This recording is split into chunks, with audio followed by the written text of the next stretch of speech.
Bismillahirrahmanirrahim. Assalamualaikum warahmatullahi wabarakatuh.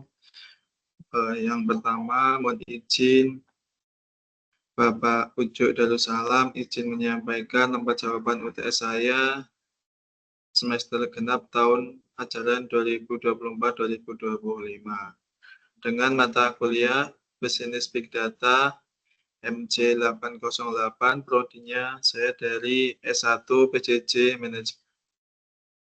Nama mahasiswa tentu saya sendiri, Adhika Satria Nugraha. Nomor induk mahasiswa 2402010200893 dengan dosen pengajar pembimbing Dr. Ujuk Darussalam ST MT. Berikut adalah pemaparan materi saya terkait soal atau forum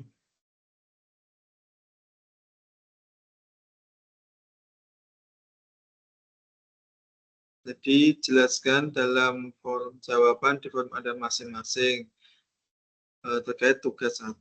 Apakah laporan kinerja tersebut sudah memenuhi persyaratan sebagai report in business intelligence? Jelaskan. Yang kedua, apakah laporan tersebut memenuhi kriteria sebagai metode pengolahan big data dan menghasilkan informasi untuk pengguna? Soal yang ketiga, menurut Anda, apakah kelemahan report sales dan venue dari konsep visualisasi yang ditampilkan dalam web tersebut? Dan yang terakhir, apakah hasil analisa dari grafik yang disediakan dalam web tersebut mudah dipahami dan gain knowledge? Jelaskan. Di sini saya ingin menjelaskan terkait tentang soal yang Bapak berikan.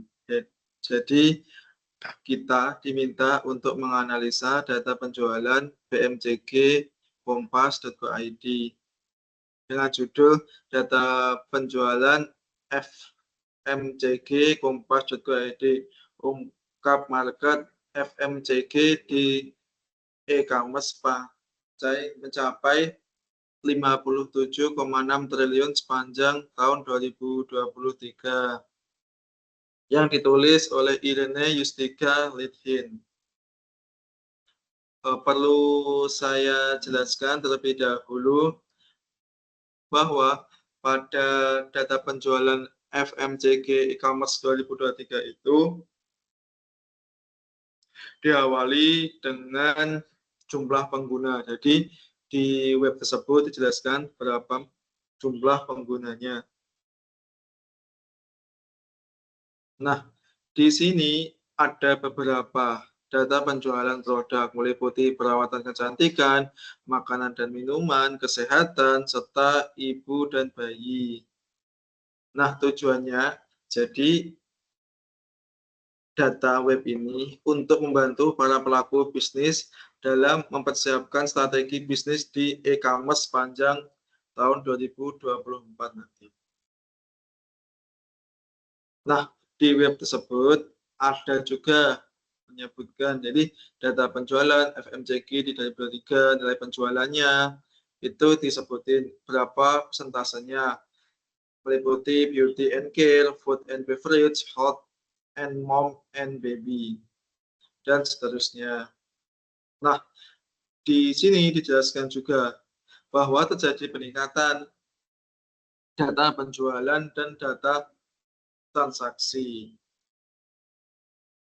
Data nilai penjualannya bertambah 576 miliar dibandingkan pada tahun 2022 dengan total nilai transaksi bertambah sejumlah 42 juta.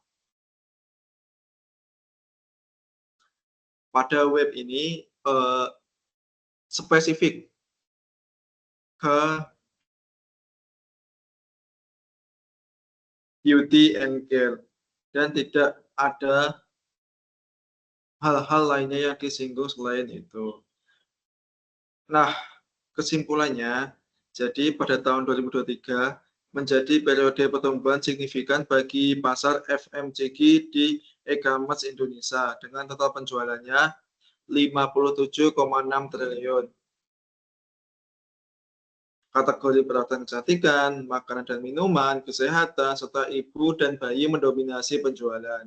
Peningkatan ini ditingkatkan dengan kemudahan belanja online, promosi, dan strategi pemasaran yang inovatif. Demikianlah sedikit dari artikel web. Nah, selanjutnya saya akan menjawab, mohon izin, soalnya. Yang pertama, apakah laporan kinerja tersebut sudah memenuhi persyaratan sebagai report in business intelligence? Jelaskan. Menurut saya, laporan terkait data penjualan FMCG e-commerce tahun 2023 cukup memenuhi persyaratan sebagai report in business intelligence yang mencakup laporan prediksi pertumbuhan tahun 2024 dan tahun 2027. Yang mana analisis tren berdasarkan data historis tahun 2023. Laporan tersebut mengidentifikasi sektor-sektor mana yang berpotensi mengalami kenaikan penjualan di tahun-tahun mendatang. Serta laporannya menurut saya dibuat secara singkat, sederhana, dengan bahasa yang mudah dipahami, tetapi tampilan visualisasi yang menurut saya bisa lebih ditingkatkan agar pembaca dan stakeholder lebih tertarik mengunjungi web tersebut. Selanjutnya, soal yang kedua. Apakah laporan tersebut memenuhi kriteria sebagai metode pengolahan big data dan menghasilkan informasi untuk pengguna? Jelaskan. Menurut saya, laporan yang ditampilkan kurang cukup dikarenakan lebih difokuskan pada beauty and care. Jadi, hanya terfokus salah satu produk saja. Sementara untuk sektor-sektor lainnya tidak disinggung lebih, di mana seharusnya setiap sektor-sektor perlu disinggung juga, yang mana agar stakeholder bisa melakukan pengolahan big data secara lengkap, tidak hanya fokus pada satu sektor.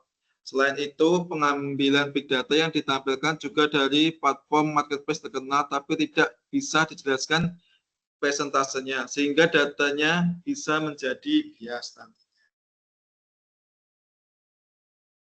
Selanjutnya, soal yang ketiga, menurut Anda, apakah kelemahan report sales and value dari konsep visualisasi yang ditampilkan dalam web tersebut?